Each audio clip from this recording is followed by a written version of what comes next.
අම්මේ මං කිව්වනේ. ඇහැව්වද? දැන් හරිනේ. අනේ ඌට කසාද ඕනේ නැත්තම් බම්බු ගහ ගන්න කියපන්. ඇත්තමයි.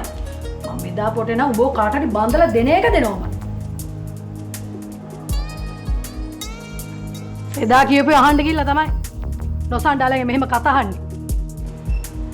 මට ඕනේ මංජිත. මං එයා කියන දවසක් වෙනකන් ඉන්නවා. අනේ නිකන් හිටපන්. ඔය මගුල ඕනේ නැහැ. යකෝ අපේ මනුස්සකමට තමයි උඹලා දෙන්න ගැන හිතලා මේක කරන්න ඉඩ දුන්නේ. ඌට එක පාරක් එපා නම් අපිට 100 පාරක් එපා. දොස්තර කෙනෙක් උඹව බලන් දෙන්න හිටියේ. දොස්තර කෙනෙක් නෙමෙයි. හොඳ පඩියක් ගන්න කොන් දොස්තර කෙනෙක්ට හරි කමන්නේ මම උඹව බාන්දලා දෙනවා.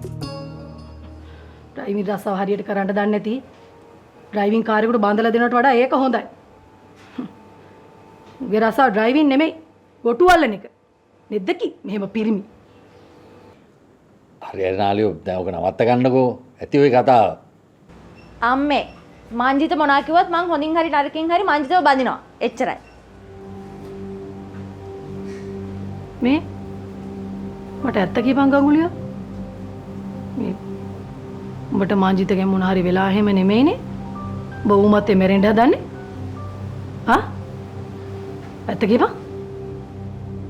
උඹ මේ එහෙම එක්කන් ගිහිල්ලා අනාථ කරේ එහෙම නෑනේ.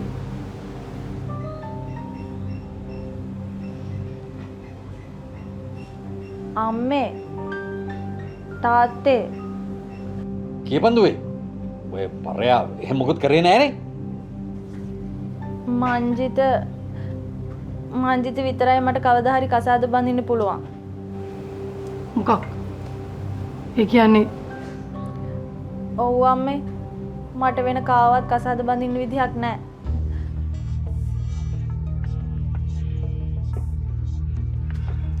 මොකද මගේ කෙල්ලේ?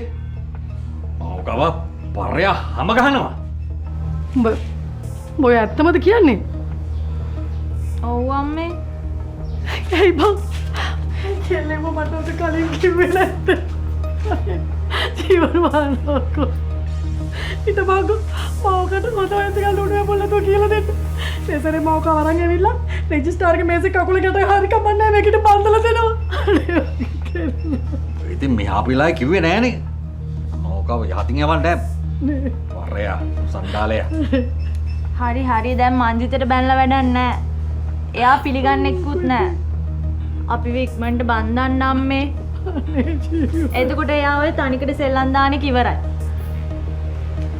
මට දැන් කොහොමත් වෙන කවුරුත් කසාද බඳින්න බෑ.